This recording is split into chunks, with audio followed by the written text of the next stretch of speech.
अफगानिस्तान का दारुल हुकूमत काबुल सदियों से तहजीब व सकाफत का मरकज है।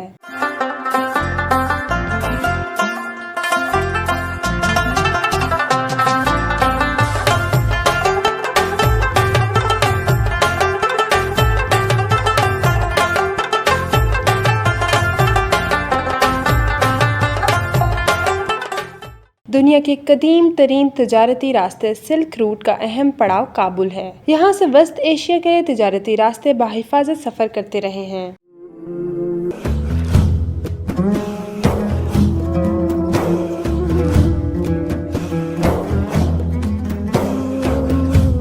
काबुल का एक इलाका तसव्वुफ का मरकज भी रहा है। आशकान और इरफान दरगाह काबुल के पुराने शहर की गलियों में वाक़ है। काबुल में इस्लाम की रोशनी इब्तदाई दौर में ही पहुंच गई थी। खलीफा सोम हजरत उस्मान गनी रजी अल्लाह ताला अन्हु के दौरे खिलाफत में सहाबी रसूल जाबिर अंसारी ने काबुल में शहादत पाई। फारसी के मारूफ सूफी शायर ख्वाजा अब्दुल्ला अंसारी ने इस इलाके को आबाद किया और यहीं उनका मज़ार भी तामीर किया गया। छोटी छोटी तंग गलियों पर मुश्तमिल इस इलाके को आशकान और इरफान के नाम से जाना जाता है। सदियाँ गुजरने के बावजूद भी यहाँ कदीम इमारतें आज भी मौजूद हैं। जमाने की गर्दिश से इनमें कुछ टूट फूट हुई, लेकिन कई इमारत आज भी रहाइश के लिए इस्तेमाल हो रही हैं। मिट्टी के गारे और लकड़ी पर खूबसूरत नक्शो निगार के दरवाजे और खिड़कियां आज भी देखने वालों को अपने शहर में गिरफ्तार कर लेती हैं।